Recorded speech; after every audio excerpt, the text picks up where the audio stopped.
Bueno, bueno, vamos a arrancar con esta clase. Espero que haya sido productiva la semana pasada con el inicio de todas, supongo que empezaron todas las materias. eh, Me imagino que debe ser una sensación o varias sensaciones mezcladas deben ser, ¿no? Con tanto material o tantos conceptos nuevos. Eh, bueno, no sé, Mauro dice que no se puede poner la asistencia. Eh, bueno, con el tema de la asistencia, eh, nos está asistiendo Camila, así que por ahí le escriben a ella, no hay problema con eso. Eh, Cualquier problema de ese tipo, le escriben y ella los agenda. Eh, bueno, con esta segunda clase seguida para empezar o para seguir continuando con el material. Eh, por ahí lo que estamos haciendo es un repaso de ese material. Son 4 unidades en las cuales está dividida la materia.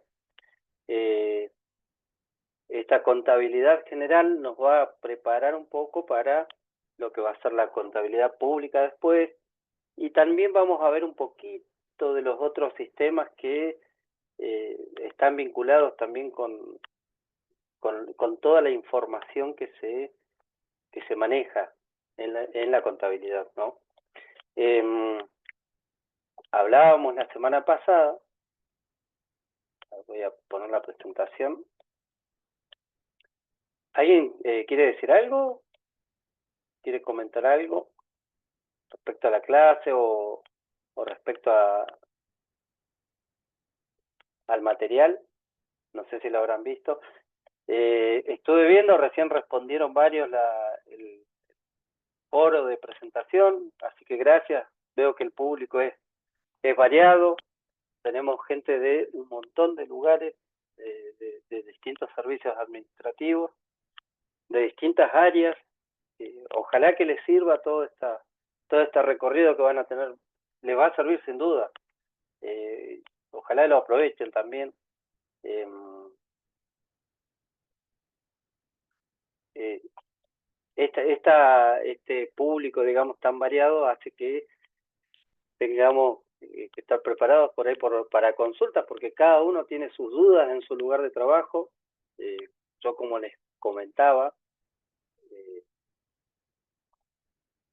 les comentaba yo la semana anterior, tenemos que tener en cuenta que la órbita en la cual nosotros estamos en el ámbito público está regido por esta ley 2141 que nos da las pautas y nos da toda a ver, si digo todo, no es en realidad todo, porque hay después otras normas, por ejemplo, decretos o resoluciones que nos van guiando también, van estableciendo también pautas.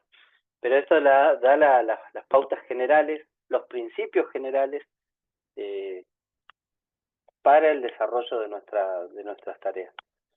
Respecto, a ver, buen día, no se puede poner Jaramillo Débora. Bueno, escríbanle a Camila, por favor, con la asistencia. Eh, Ahí ya ella va a estar atenta por ese tema. Nosotros hablábamos de estas distintas ramas de la contabilidad. Eh, Esto ya lo vimos, pero lo importante o lo que vamos a estar, no puedo evitar, bueno, Cami dice que no se preocupen por la asistencia. Eh, eh, yo no puedo evitar irme para el lado de la contabilidad pública, pero vamos a tratar de no hacerlo tanto. No sé si me entienden. Porque esto es contabilidad general.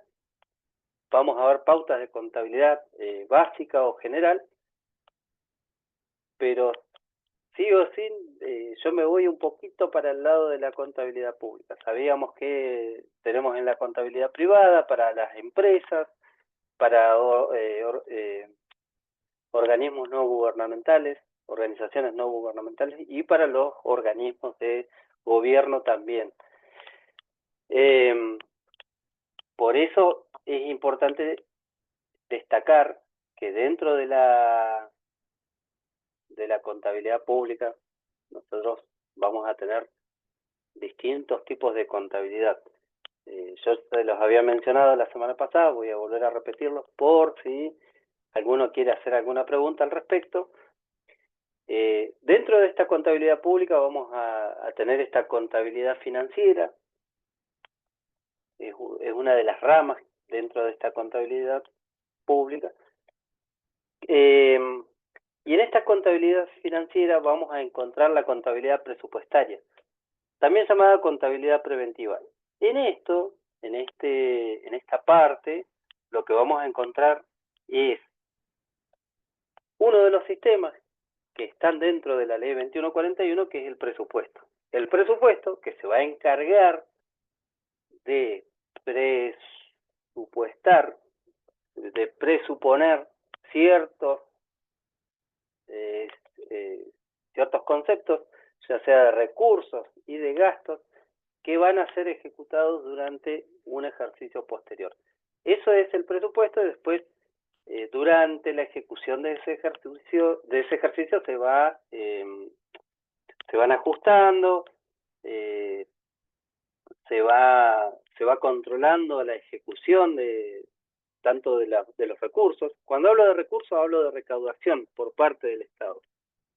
La recaudación que hablamos en algún momento de, supongamos, impuestos, regalías hidrocarburíferas, ventas, puede ser ventas de bienes inmuebles, puede ser ventas, en algunos casos más raros, porque saben que el Estado no se encarga o no tiene como función la compraventa, no es una habitualidad, pero sí tiene algunos servicios a través de las empresas del Estado.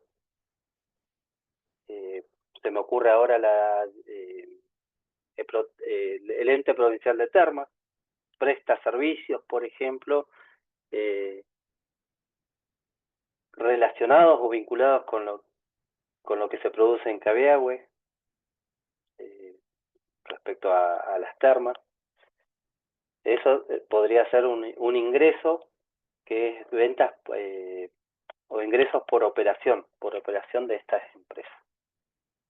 Entonces, toda esa contabilidad presupuestaria o preventiva va acompañada con la contabilidad de los movimientos con la contabilidad de movimientos de fondos y valores, que es todos los ingresos y todos los gastos que se ejecuten en la provincia, excepto algo que se menciona ahí en esta filmina, que es la contabilidad de responsables, como habíamos hablado, que es cuando se otorgan anticipos o fondos a personas, supongamos una caja chica.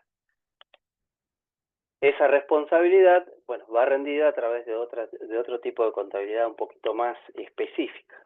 Y después, bueno, vamos a tener la contabilidad patrimonial, que es la que está vinculada con esta gestión de bienes del Estado, que es para tener un control de todo lo que forma parte del acervo patrimonial del Estado, con los bienes registrables. Bienes registrables, estamos hablando de bienes de un valor considerable, que tienen que estar, ustedes van a escuchar en algún momento inventariados, van a estar dentro del inventario de la provincia y van a estar registrados patrimonialmente en un módulo del sistema de contabilidad. Y eso ahí vamos cerrando lo que es la parte de contabilidad pública, que quería mencionarlo. Muchos de ustedes utilizarán el sistema, algunos lo han escuchado mencionar, otros no. En la provincia se se utiliza el SICOPRO, que es Sistema Contable Provincial. Es un sistema que desarrolla una empresa que facilita o nos da las herramientas para poder registrar y obtener después reportes respecto a toda esa información que se procesa. Bien, ¿alguna pregunta? Chicos, el tema de la asistencia, prueben cerrar sesión y volver a entrar a la plataforma. Bueno, ¿algún comentario?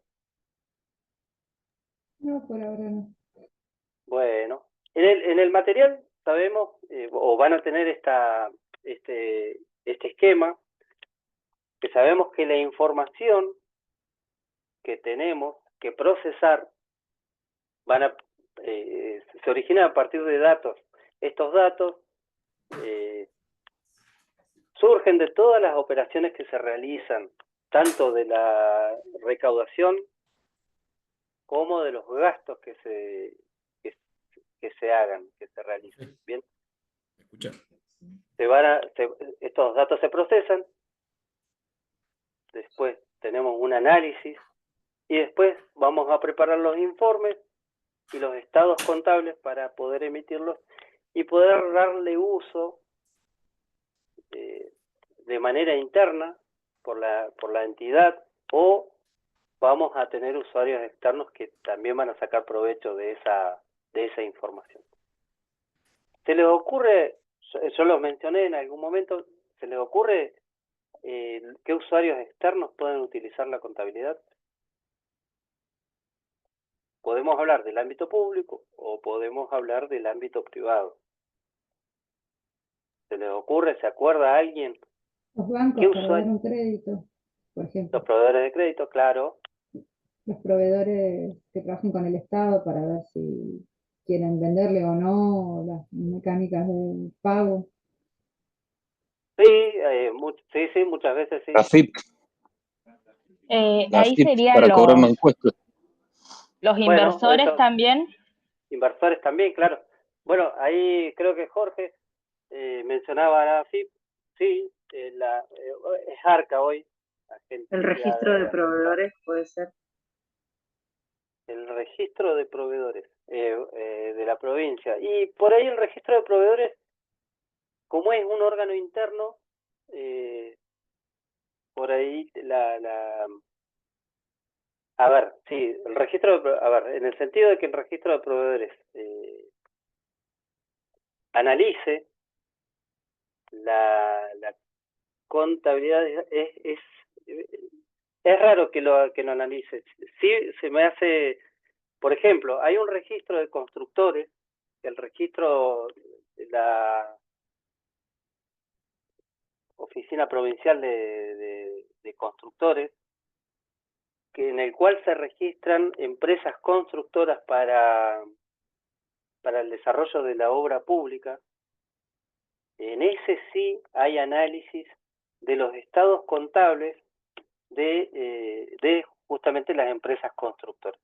¿Para qué? Para analizar la capacidad que tienen, la capacidad tanto técnica como económica, para poder ser aceptados como contratistas del Estado para la ejecución de obras públicas, ¿sí? Así que sí, sería como un registro de proveedores. Ellos se llaman, en vez de proveedores, se los llama contratistas, pero sí, sería el caso. Ese sería un usuario externo. Estamos hablando de contabilidad privada, de una empresa constructora privada en la cual sus estados contables le sirven a la Oficina Provincial de Constructores analizarla para poder aceptarlos o no como constructores de la provincia. El Estado Nacional puede ser, sí, claro, había mencionado Jorge, creo, AFIP, ahora ya se llama Agencia de Recaudación y Control Aduanero, distinto ya a lo que era la Administración Federal de Ingresos Públicos, que antes se llamaba AFIP. Ahora es ARCA, nos tenemos que acostumbrar a el nuevo nombre, pero bueno, en la memoria nos va a quedar por ahora AFIP. Esos son los usuarios externos que utilizan esa información. Y como usuarios internos, tenemos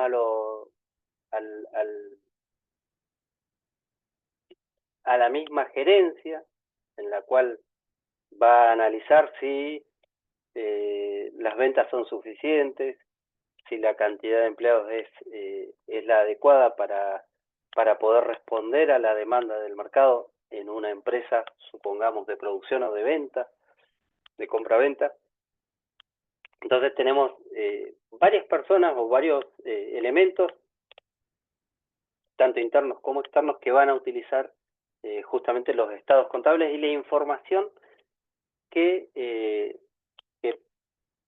provenga de esos estados contables. ¿Ustedes creen que es la única información que se puede utilizar? Ya con los estados contables no alcanza.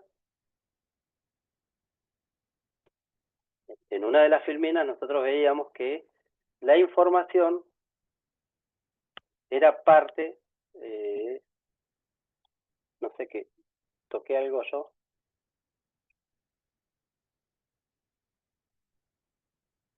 El sistema de información, o sea, la contabilidad forma parte de un sistema de información. Nosotros vamos a tener no solamente la contabilidad, también, por ejemplo, podemos tener el contexto en donde se desarrolla el ente emisor de estados contables. El contexto es muy importante para poder hacer proyecciones. La contabilidad no solamente va a servirnos para ver qué pasó, sino también justamente para hacer proyecciones, para ver qué podría pasar si invertimos en cierto sector, si la empresa es capaz de expandirse y abarcar otras áreas. Es muy rica la información, pero bueno, hay que saber sacarle provecho y hay que tener en cuenta el contexto también en el cual se desarrolla la empresa o el organismo que emita estados contables. Bien, ¿alguna pregunta? ¿Ah? Así que creo que Estela había mencionado a la oficina de proveedores. Espero que está bien la respuesta. Claro, no me quedó claro si está bien, porque nosotros para contratar tenemos que fijarnos en ese sistema si están vigentes o no. Se presenta documentación y tiene que tener varios requisitos que cumplan con las condiciones del pliego. El pliego hace condiciones para poder contratarlo. Entonces, es una de las formas que se usa para ver si están en vigencia. Claro, sí, para contratar, sí, uno de los requisitos, que estén inscritos en el registro de proveedores. Claro, yo preguntaba la información contable, los estados contables de, supongamos,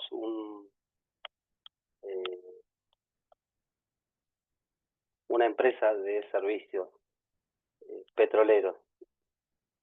El usuario externo van a ser justamente los inversores o los proveedores de crédito.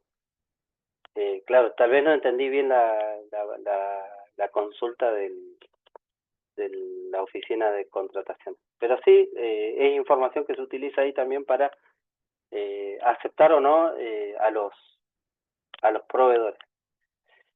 Yo les mencionaba a los contratistas de obra pública, que también están inscritos en la oficina provincial en la oficina de proveedores.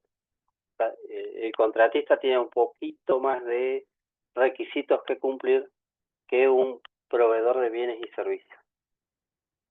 ¿Pero por qué? Porque son más complejas las contrataciones.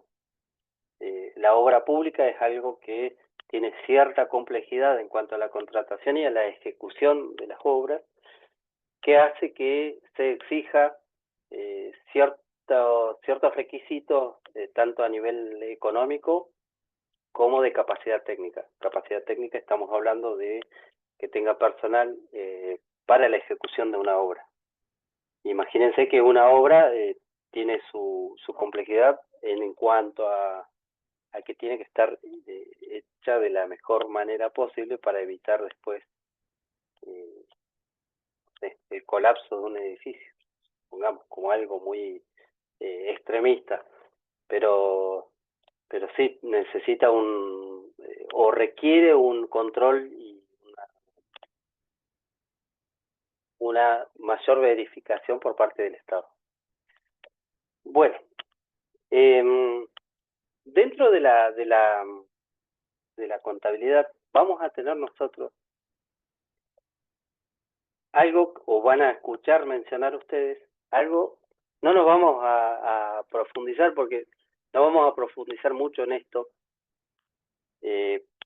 pero es para que tengan en cuenta que dentro de la contabilidad hay un consenso, digamos, se juntan los consejos profesionales de ciencias económicas, se reúnen y emiten normativa contable, que es para tener en cuenta, y normativa contable para distintos sectores, o normativas contables generales. En este caso, ahí hay un marco conceptual en una resolución técnica número 16, que es de hace muchos años, que es un marco general acerca de conceptos contables, y en este caso habla en una parte habla de los requisitos que tiene que tener la información de los estados contables. Vamos a verlos en el material, los tienen algunos ejemplos. Cualquier duda que tengan al respecto me escriben o lo ponemos en el foro también. Acá vamos a hablar de conceptos tal vez nuevos o de palabras tal vez nuevas. Estoy leyendo ahí justo atingencia. La pertinencia respecto, ya que estamos, vamos a hablar de estos 5 requisitos que tiene la información. La pertinencia o la tingencia se refiere a que la información de los estados contables tiene que ser útil, por empezar, y no podemos estar hablando de otra cosa que no sea la contabilidad en esos estados contables. O sea, no podríamos estar hablando en los estados contables de, a ver, algún ejemplo, de cosas que no sean de la contabilidad.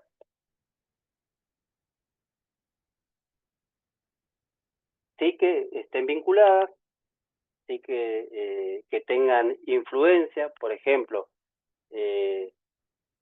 nosotros hablábamos del contexto. Bueno, en la memoria de los estados contables, o en las conclusiones, o en las proyecciones, se puede tener en cuenta el contexto tanto económico como climático. Estoy pensando algún ejemplo que pueda afectar el desarrollo de la empresa, pero no tenemos que irnos más allá de lo que corresponde a la empresa y al entorno que la afecta.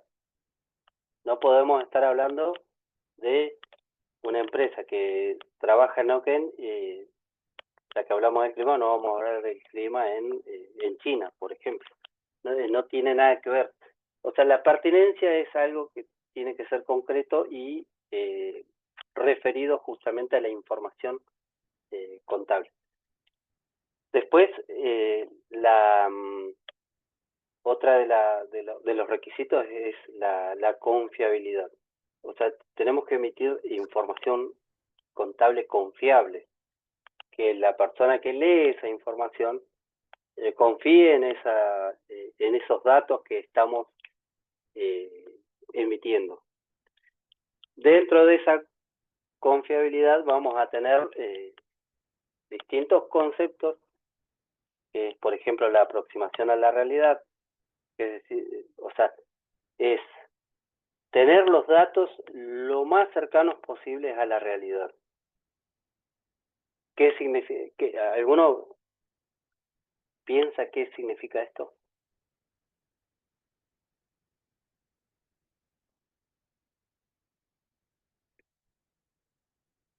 nadie se anima. Puede ser como que, por ejemplo, no sé, en información contable de hoy no sirve que te retrotraiga, no sé, a 1980 porque había pasado, o sea, tiene que ser algo de este momento, de este periodo. Sí,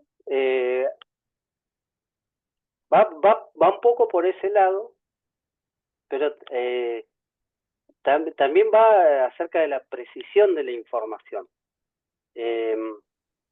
La verificabilidad. Lo que está justamente hablando vos es de la oportunidad, que es un concepto o un principio que vamos a ver en un ratito, que es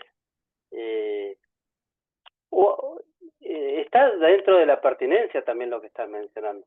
No es pertinente hablar de algo de hace 40 años cuando ya no nos afecta a los estados contables emitidos, por ejemplo, para el año 2024. ¿Por qué hablo del año 2024? Porque en general los estados contables se refieren a un periodo de 12 meses. En el caso del Estado, el periodo ese abarca desde el 1 de enero hasta el 31 de diciembre. ¿Bien?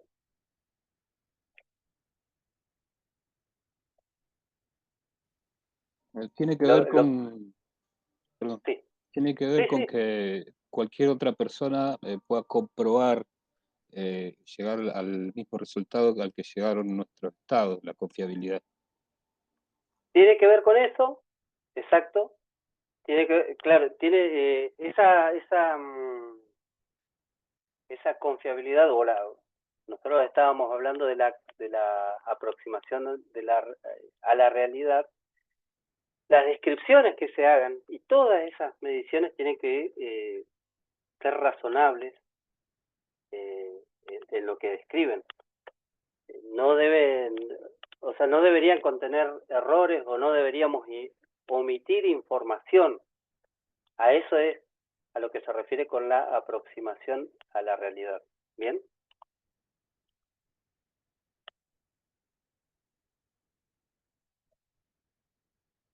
Después vamos a tener algo que es un concepto que es esencialidad.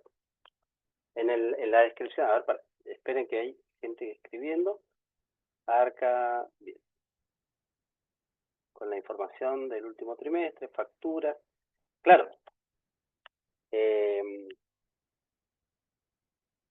la confiabilidad, ahí vamos a ver en uno de los conceptos que la conforman, es la verificabilidad. Cuando hablan de recibos o de facturas, toda documentación oficial, nosotros tenemos la obligación de, primero, conservarla. Hoy en día, con la digitalización es mucho más fácil.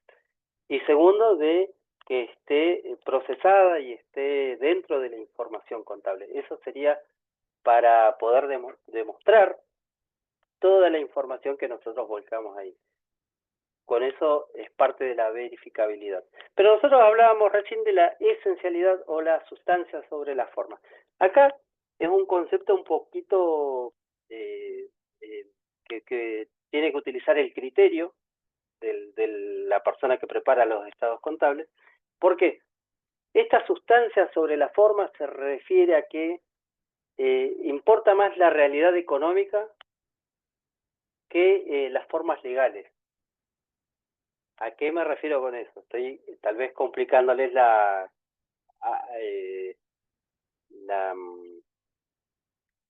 existencia con estos conceptos, pero trato de que no.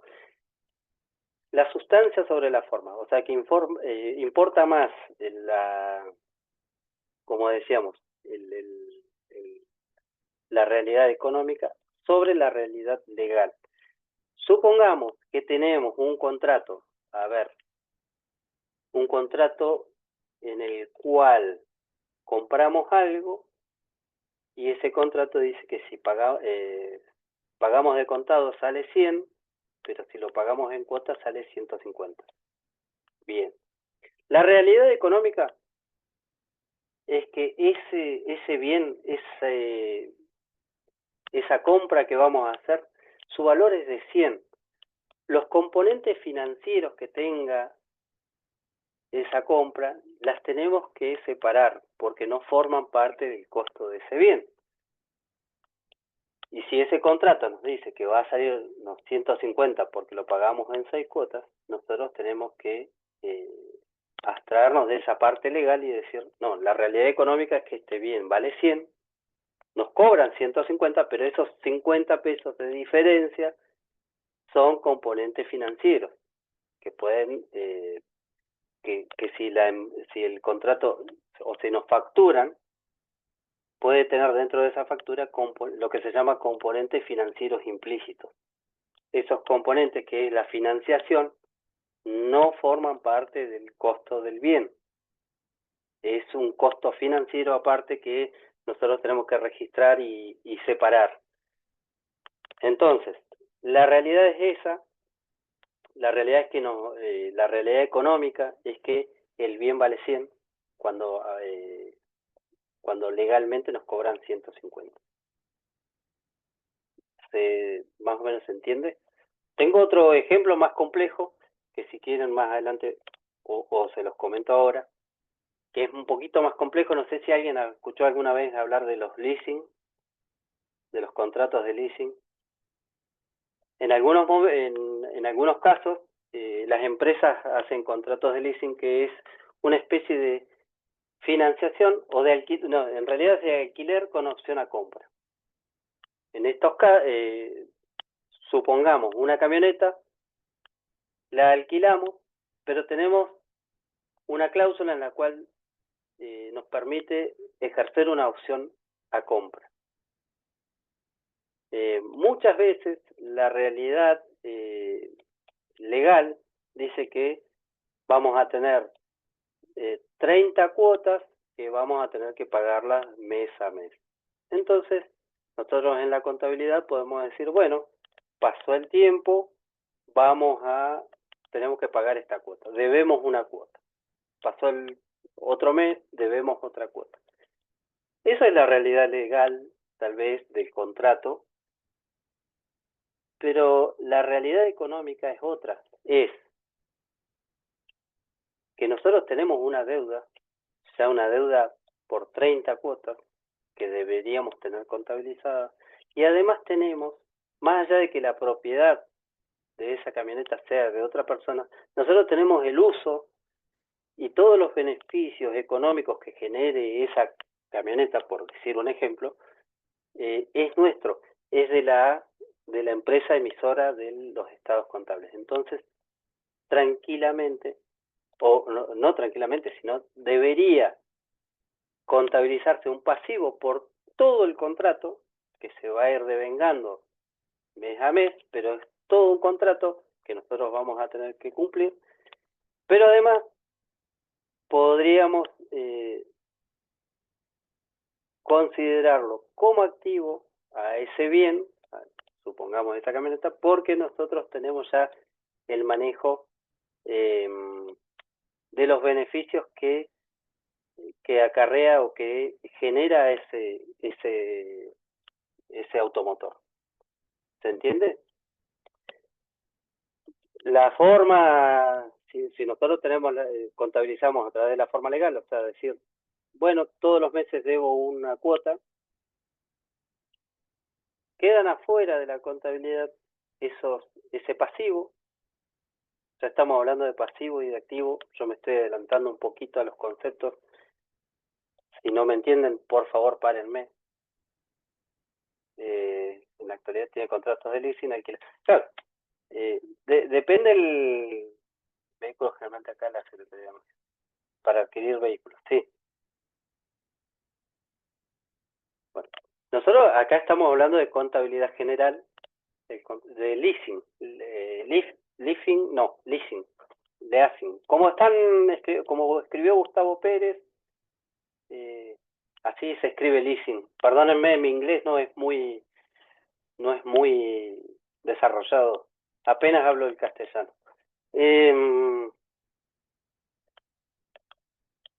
Entonces nosotros tenemos que tener en cuenta, sí, leasing con una sola S, tenemos que tener en cuenta la realidad económica antes que la realidad legal. Eso es la esencialidad.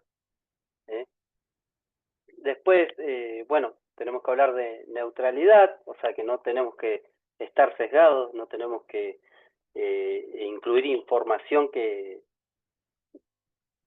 deje de ser neutral, que beneficie a alguien por sobre otra persona, por sobre otro interés. Digamos que los intereses tienen que ser neutros. Respecto a la confiabilidad, que es lo que marcaban antes ustedes, la integridad que forma parte de esa confiabilidad se refiere a que tiene que estar toda la información metida en la contabilidad para poder emitir estados contables justamente confiables. Verificabilidad, hablábamos de la documentación, como en algún momento lo mencionaron. Y entre los otros requisitos que tenemos en el marco conceptual, vamos a tener la sistematicidad, la comparabilidad y la claridad. Sistematicidad es que estos registros tienen que estar registrados de manera sistemática. De manera sistemática quiere decir dentro de un sistema, pero además ordenado, con lo que implica ese orden. Ese orden nos va a decir que, bueno, que si tenemos facturas de enero, deberíamos tener facturas, digo, de deuda que tenga el ente, deberíamos tener ordenado eso. ¿Para qué? Para obtener, supongamos, reportes de vencimientos, de próximos vencimientos en los cuales nos va a evitar problemas con los proveedores. O, por ejemplo, con endeudamiento. ¿Se entiende?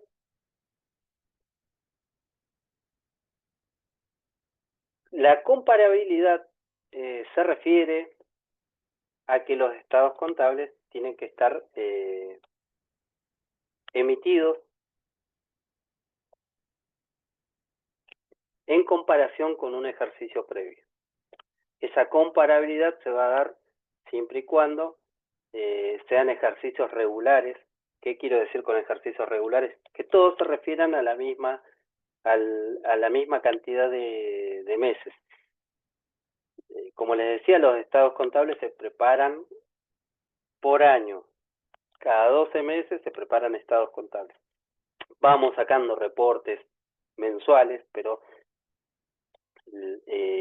por normativa internacional, los estados contables se preparan por año. En el caso del Estado, como les dije, el ejercicio va desde el 1 de enero al 31 de diciembre, pero no sucede eso con las empresas. Las empresas, por ahora, eligen su inicio, digamos, el inicio de su periodo, su información contable. Pueden arrancar el 1 de julio y, bueno, su información abarcará hasta el 30 de junio del año siguiente. Pero son 12 meses. Esos 12 meses, si después pasa otro ejercicio, los voy a poder emitir con información comparable. Se compara un ejercicio con el otro para ver la evolución.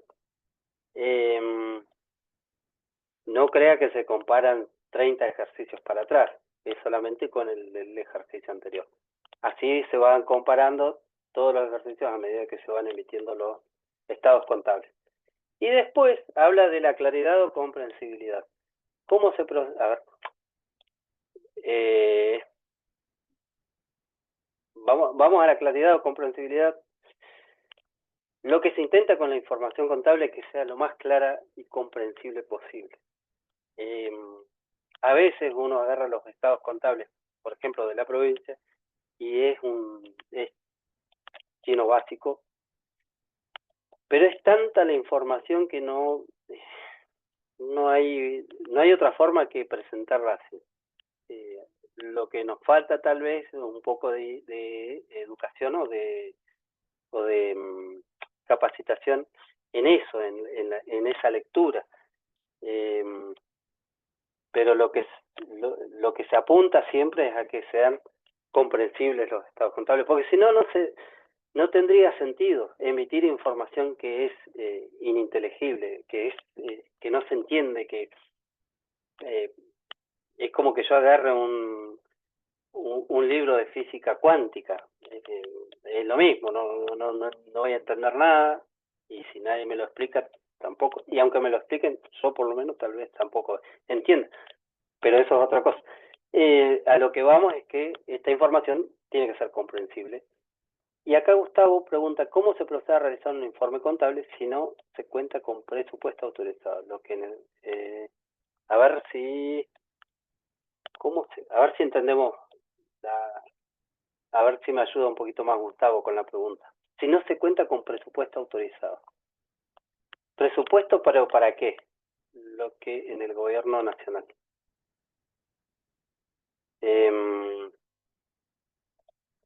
Nosotros hablábamos de la contabilidad preventiva, que es la contabilidad que sirve de apoyo para lo que sería la elaboración del presupuesto. Esta elaboración del presupuesto lo que vamos a tener son los recursos que se pretenden recaudar más los gastos que se pretenden ejecutar. Estamos hablando de la contabilidad pública. En las empresas no se hace esto del presupuesto, no se hace, o sea, tienen presupuestos obviamente. El presupuesto no creo que dice Gustavo, ya que nos fue aprobado. Bueno, el presupuesto a nivel nacional, si no fue aprobado, lo que se hace es se prorroga un presupuesto previo. No hay forma de actuar o de ejecutar políticas públicas sin un presupuesto aprobado. Lo que podemos tener es un presupuesto prorrogado, sigue en vigencia el anterior. Claro, se prorroga el presupuesto anterior, por lo menos para las funcionalidades más urgentes. A veces, no a veces, sino en general y en la mayoría de los casos quedan afuera programas que son importantes, que se presupuestaron para el ejercicio siguiente, supongamos para el 2025, y al no estar aprobados es difícil que se puedan ejecutar. Pero bueno, ahí estamos hablando de contabilidad pública y de presupuesto. ¿Vieron cómo sin querer nos vamos a la parte de lo que es administración financiera del sector público? Ahí estamos hablando ya de contabilidad pública y de presupuesto, que son dos de los sistemas que que forman parte del sistema de administración financiera de la provincia y a nivel nacional también. En la provincia, recordémoslo,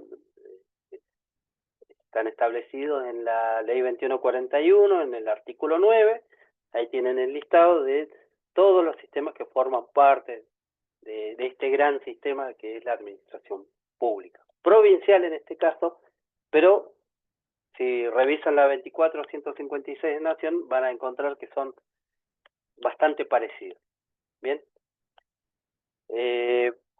Supongo está respondida la consulta. ¿Alguna pregunta? Veo cara de susto. Espero que no sea mi cara la que los asusta.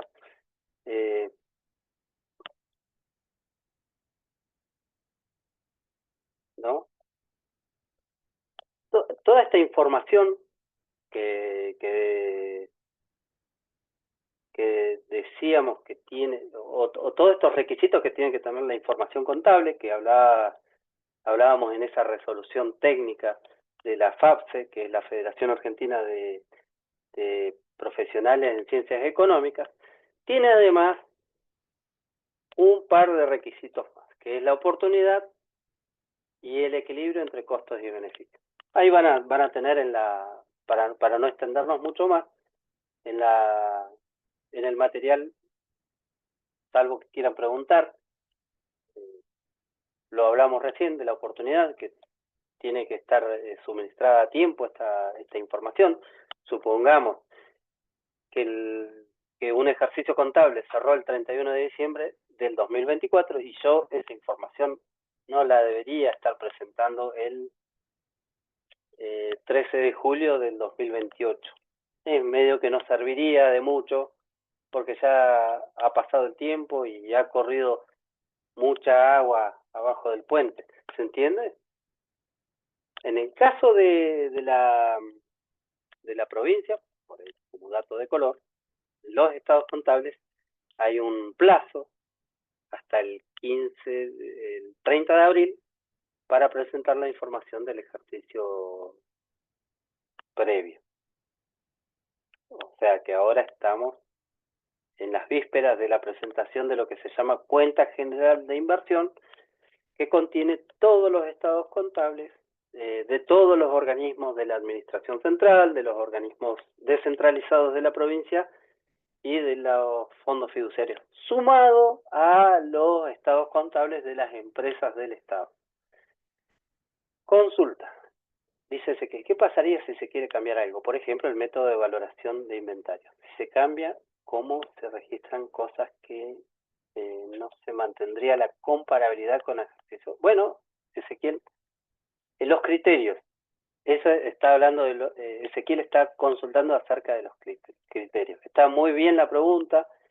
Se está adelantando un poquito a los principios contables generalmente aceptados. Estos principios contables vienen desde el año 56, si no me equivoco.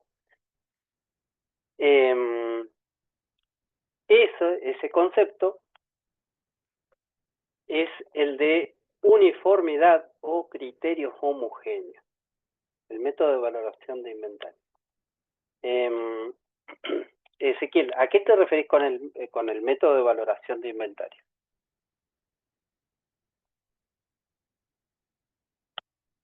Pero está buena la pregunta. Cuando nosotros cambiamos el criterio de un ejercicio a otro, tenemos que fundamentar ese cambio de criterio, pero además tenemos que corregir la información anterior para poder compararla. Eso es la uniformidad. Nosotros tenemos que tener un criterio uniforme para que sean comparables justamente los ejercicios. Ezequiel Meschini. El método, no sé a cuál de todos los métodos de valoración de inventario se refiere. No sé si a los inventarios de bienes o estamos hablando del inventario del patrimonio solamente, pero cuando se cambian criterios, vuelvo a insistir, es un ejemplo, cuando se introducen cambios, ¿cómo se registran? Bueno, deberían corregirse para poder... Primero el cambio se va a hacer con un fundamento. El cambio de criterio. Con un fundamento, con una nueva norma.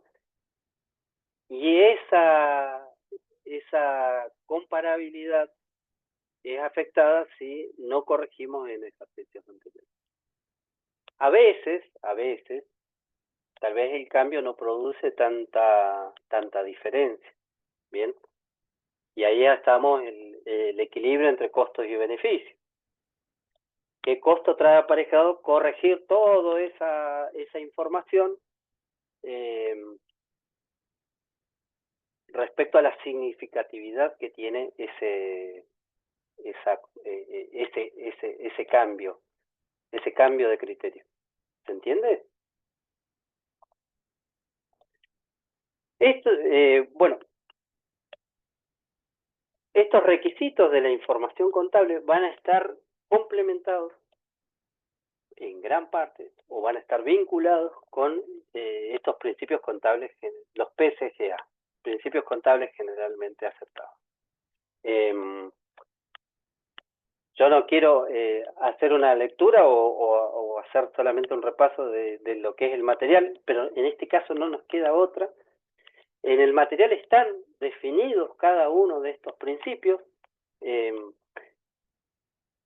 no los quiero atrasar más, porque además estaba fijándome que ya hablé un montón y ya son casi las 10 de la mañana.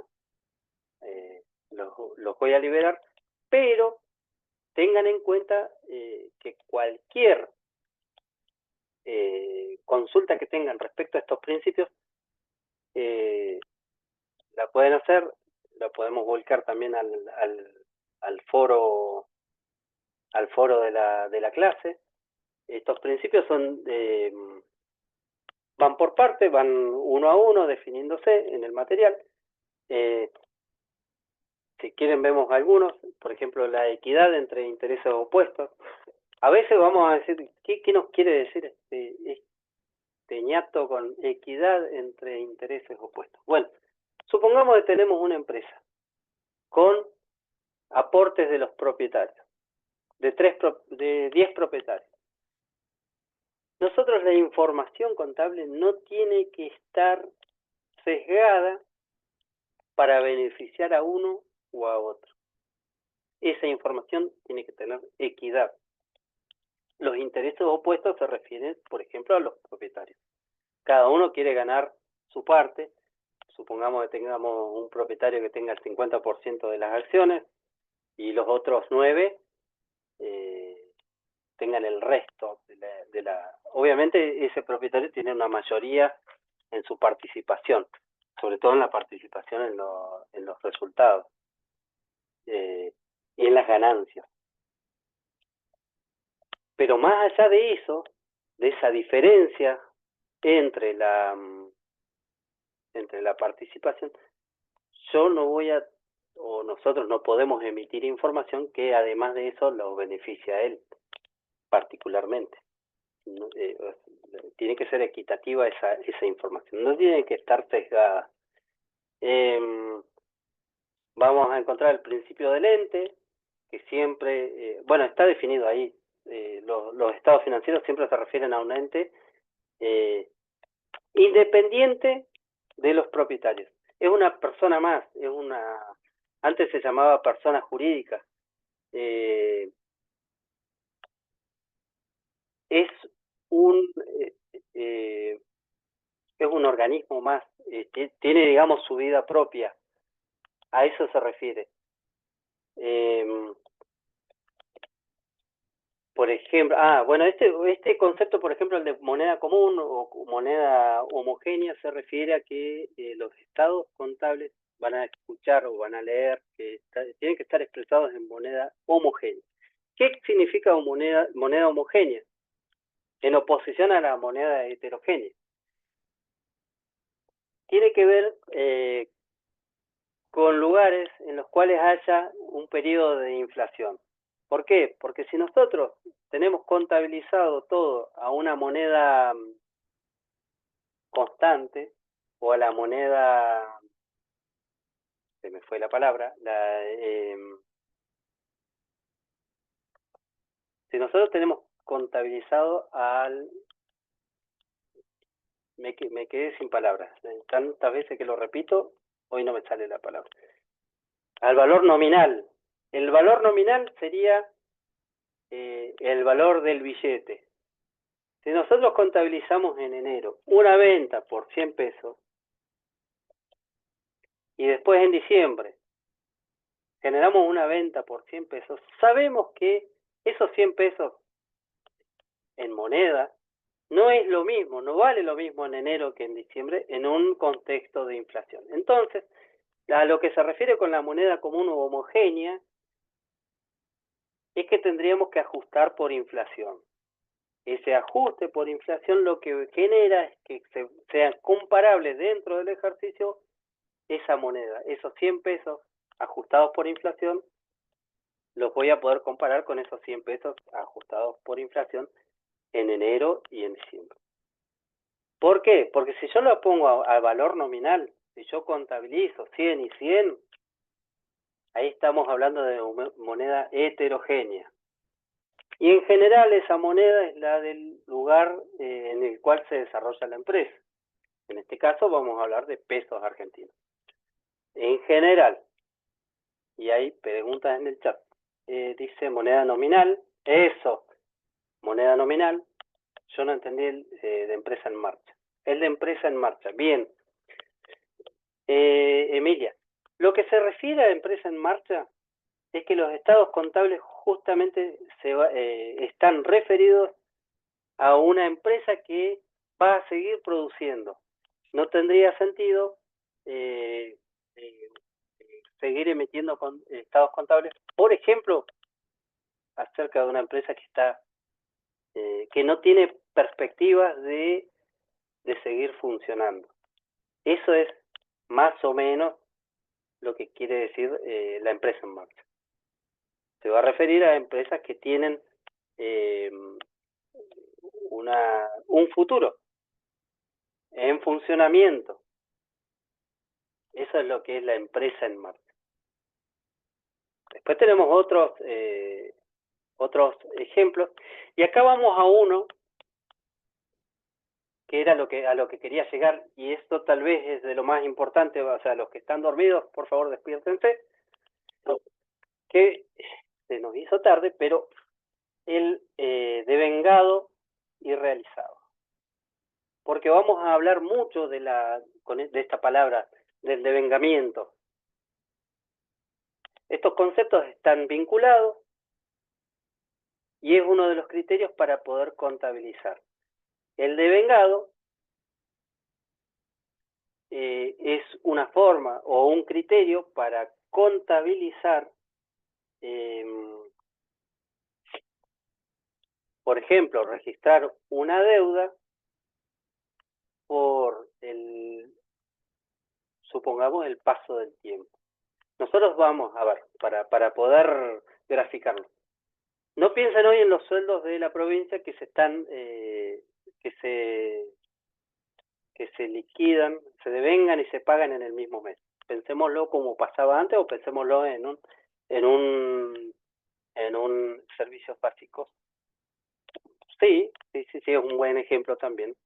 El paso del tiempo en un mes, supongamos, a nosotros como empresa, si tenemos trabajadores, sabemos que tenemos que devengar un salario o tenemos que devengar un servicio básico, porque pasó el tiempo y nosotros al cierre sabemos que le debemos el mes a CALF o le debemos el mes al trabajador que tenemos contratado. Bien, ese paso del tiempo, nosotros ya teníamos un contrato previo, ese paso del tiempo hace que devenguemos esa deuda. Vamos a reconocer una variación en los estados, en este caso el incremento de una deuda por el paso del tiempo. Ahora, independientemente del momento en que se pague. ¿Por qué tenemos que hacer esto? Por prudencia tenemos que hacer esto. Nosotros tenemos que devengar una deuda por prudencia. ¿Por qué? Porque la prudencia nos dice que tenemos que reconocer las situaciones menos favorables. En el caso de las deudas, tenemos que reconocerlas apenas se conozcan y podamos ponderarlas, o sea, podamos cuantificarlas y la podamos registrar. Si nosotros pasó el tiempo y ya sabemos que tenemos una nómina de empleados a las cuales le tenemos que liquidar y sabemos el sueldo que le tenemos que liquidar, estamos en condiciones de devengar ese salario. Ya son las 10, perdónenme. El ejemplo se los dejo para... si se quieren ir, va a quedar grabada la clase. El ejemplo que les quería mostrar es un ejemplo que nos dio un profesor en algún momento. ¿Se ve? Este era un videojuego que jugábamos antes. Nosotros podemos tener dos criterios. El del devengado. No se ve nada. No se ve nada. Bien. A ver. Miren, ahora sí. Nosotros tenemos dos criterios. Podemos tener dos criterios. El del devengado o el de lo percibido. Nosotros decíamos que vamos a reconocer un hecho económico sin importar si hubo o no una salida de dinero. El otro criterio sería, no, reconocemos siempre y cuando haya salida de dinero. ¿Qué nos implica esto? Por ejemplo, con un salario que al cierre del mes, si nosotros utilizamos el criterio de lo pagado, al cierre del mes vamos a decir, no debemos nada, no debemos ningún salario. A los 5 días pagamos y listo, y queda cancelado un salario, pero en el cual nunca reconocimos una deuda. Y vas a decir, ¿para qué vamos a reconocer una deuda si en 5 días la vamos a pagar? Bueno, pero esto se expande a todo tipo de deuda del ente, y entonces es importante reconocer esos pasivos. Entonces nosotros, en el ejemplo que quería graficar con esto, supongamos que tenemos un campo dividido en dos, en los cuales hay un propietario que es que dice año X. ¿Se ve? ¿Se ve o no? Sí, Sí, ahora se ve. Bien, Sí, supongamos que un campo, este ejemplo nos dio hace 25 años un profesor en la universidad, Juan Carlos Martín, que se lo mencioné en la clase anterior, y todavía nos quedó en la mente, creo que fue claro, espero ser claro yo también. Supongamos que tenemos dos campos distintos en los cuales el propietario de uno se llama año X y el propietario del otro campo es año X más 1, o sea, el año posterior. Si nosotros estamos cazando, no estoy a favor de eso, pero bueno, era el ejemplo en su momento. Supongamos que le disparamos al pobre patito en el campo año X, pero el pato viene y cae en el campo año X1. Estos dos criterios son los que nos van a ayudar a resolver a qué campo pertenece ese patito. Si al campo en donde le disparé o al campo en donde cayó. ¿Se entiende? El hecho económico que debería reconocer es el del devengado. O sea, debería pertenecer al campo año X, independientemente del momento en que se pague. Imaginémonos que el pato cayendo es el momento en que se pague. Por eso el criterio de lo devengado o el criterio de lo pagado o percibido del X. Del X pertenece, claro, utilizando el criterio de lo devengado, que es lo que estamos graficando acá. Justamente, ¿por qué? Porque si no, no reconoceríamos deudas que corresponden a ese ejercicio, entonces la información ya estaría sesgada, la información no sería confiable si nosotros no decimos que tenemos deudas en ese año X. ¿Se entiende?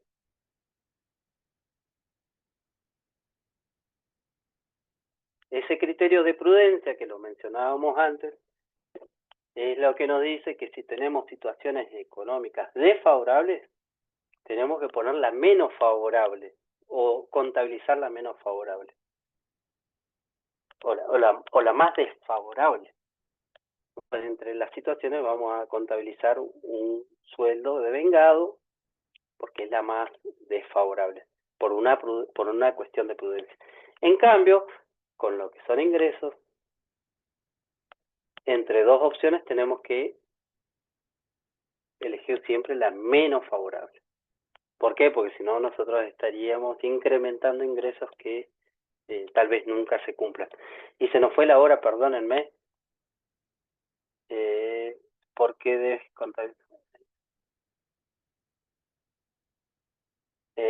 del X pertenece. Sí, Valeria.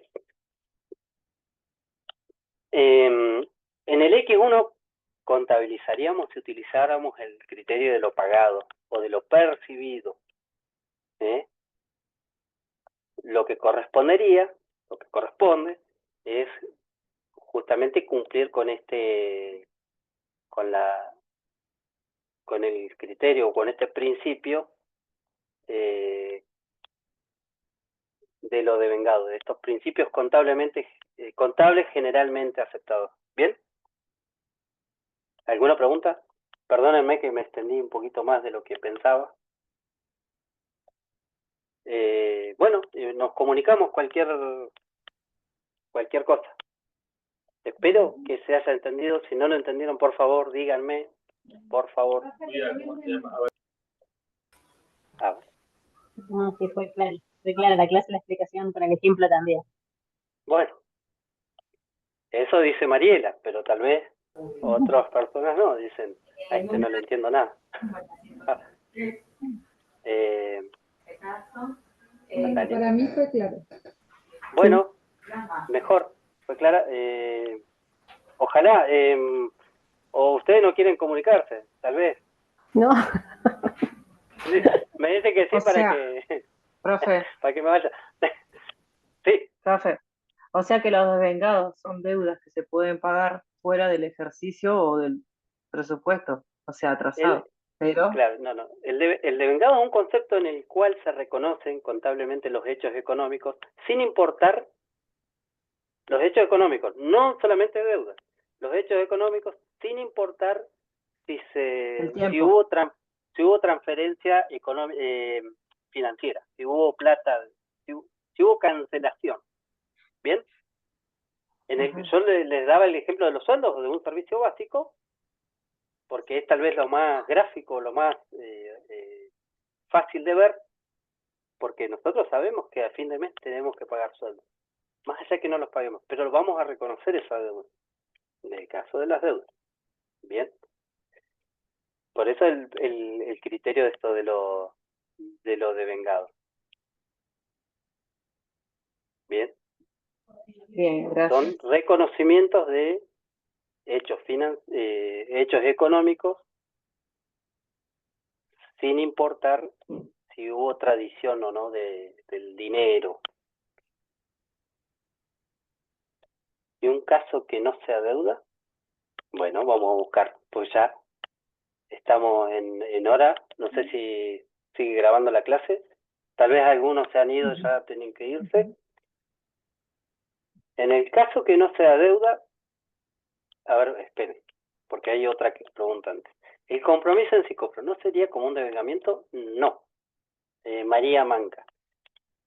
Esto estamos hablando de contabilidad pública y específicamente del sistema contable provincial. El compromiso es una de las etapas de ejecución del presupuesto, en el cual, por decirlo gráficamente, parte del presupuesto que está asignado, o una partida presupuestaria que está asignada a la ejecución de un contrato, supongamos un contrato de alquiler, que se hace en enero. Nosotros ese contrato de alquiler sabemos que lo vamos a tener que cumplir de acá a diciembre por lo menos, un contrato de 3 años supongamos, pero de acá a diciembre, que es lo que nos va a importar. Y cada mes vamos a ir devengando un mes de alquiler y lo vamos a ir pagando. Se va a ir devengando mes a mes. Pero antes, cuando ya tenemos el contrato, cuando ya tenemos el documento en el cual nos asegura que durante el año se va a alquilar y pagar también, en teoría pagar, podemos comprometerlo. ¿Qué significa comprometer?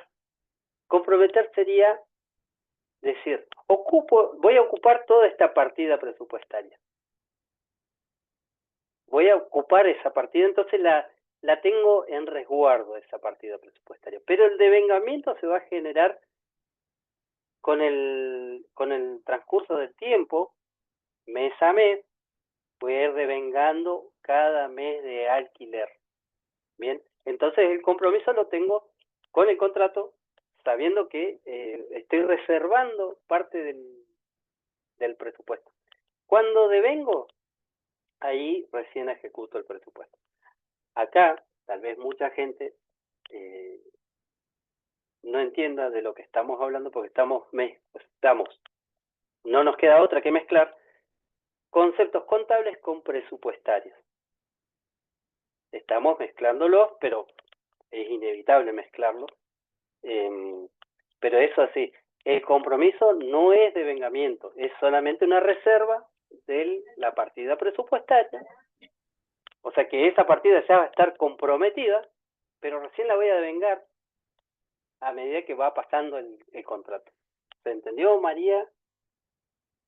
Con el libramiento. Claro, con el libramiento se devenga. Sí. Claro, sería pagar, devengar.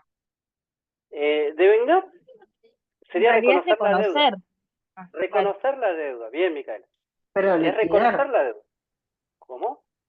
liquidarla, Después, reconociendo de forma de pago. reconocer es librar en el lenguaje del psicópro, es librar, hacer un libramiento. El libramiento lo que implica es imputar una partida presupuestaria y reconocer un pasivo. Profe, podemos decir que sería como reconocer y comprometerte a pagar una obligación, digamos. Como Claro, reconocer que vas a tener una obligación de pago, pero no tiene que ver con pagarla en el momento. no tiene que ver con pagarla en el momento.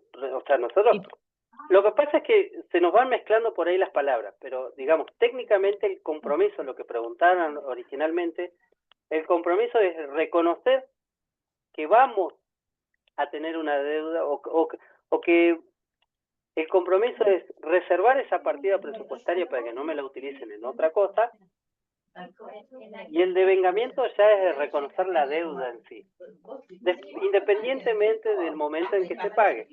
Vuelvo a insistir con eso, independiente del momento en que se pague. Entonces lo que hacemos, que recién preguntaba Estela, libramos, o sea que ejecutamos presupuestariamente el gasto, o sea, reconocemos que gastamos, pero a la vez reconocemos una deuda. Todavía no está hecho el pago. Esa deuda se va en el lenguaje del psicópro, eso fue un libramiento. Se cancela cuando se hace un pago, una transacción pago, que lo hace la tesorería del lugar del servicio administrativo que haya contratado, ¿no? Pero el devengamiento, que es lo importante, el reconocimiento de la deuda, se da a medida que transcurren los meses. Cada periodo en el cual está separado, generalmente por mes, y facturado generalmente por mes. ¿Bien? Vuelvo a insistir, el compromiso lo que nos da es una reserva de la partida para poder ejecutarla después. Es al comienzo, cuando ya tenemos un contrato que sabemos que vamos en algún momento tener que ejecutarlo. Yo nunca tuve contabilidad en la escuela y me cuesta seguir los temas.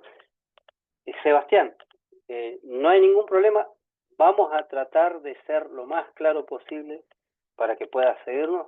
Cualquier duda, no, está el material y está ahí el chat abierto para cualquier consulta, ningún problema. Es una reserva, dice Valeria, claro. Bueno, ya se nos extendió mucho, perdonen, quedó grabado todas las cosas que dije, marché preso si le erré, y nos quedó la pregunta pendiente, que justo se fue Emilia, en el caso que no sea deuda, también vamos a decirlo. En caso de educación en recursos humanos, los haberes deben dar. Claro. Bueno, ¿Se puede devengar ingresos también? es más complicado eso. Es más complicada la... ¿Por qué? Te pongo como ejemplo la contabilidad pública. Los recursos o los ingresos de la provincia, el criterio que se utiliza es el criterio de lo percibido. Pero por una razón, por prudencia también. Porque si nosotros supongamos que los ingresos solamente de la provincia son por impuestos, a fin de mes, al fin de un periodo, tendríamos que reconocer el devengamiento de ingresos por impuestos. Pero eso no significa que los vamos a cobrar. ¿Por qué? Porque los contribuyentes no es lo primero que pagan un impuesto. Entonces estaríamos reconociendo ingresos por montos muy superiores a lo que percibís realmente.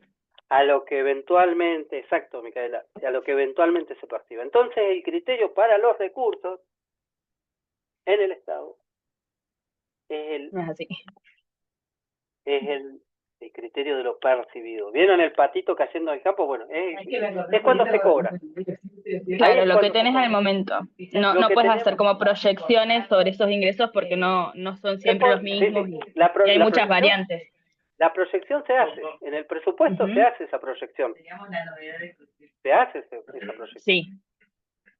Pero Después No tiene que siempre ver se con- cumple. No, el presupuesto nunca se va a cumplir. Porque es un presupuesto, es previo. Claro. Siempre lo que nos decían los profesores, el presupuesto lo diseñamos o se diseña con la idea de errarle siempre, pero errarle por metros y no por kilómetros. Esa es la idea. Entonces Claro, nosotros acá tenemos vamos con todo esto de las organizaciones, ¿no? De contar con los datos, de procesar la información, de tener en cuenta el contexto y después dar un resultado.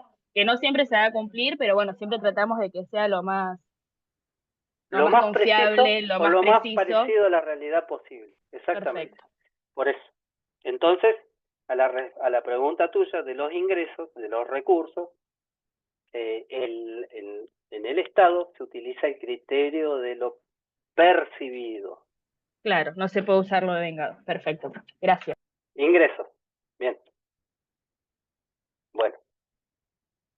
Se siguió extendiendo, perdónenme. Cualquier cosa a ver, cualquier cosa nos comunicamos. Tienen los canales de comunicación abiertos. Así que gracias. Gracias, profe. Perdón por Nos lo largo vemos. que hice. Gracias, nos Chao. vemos. Gracias, nos vemos la próxima. Chao, chao.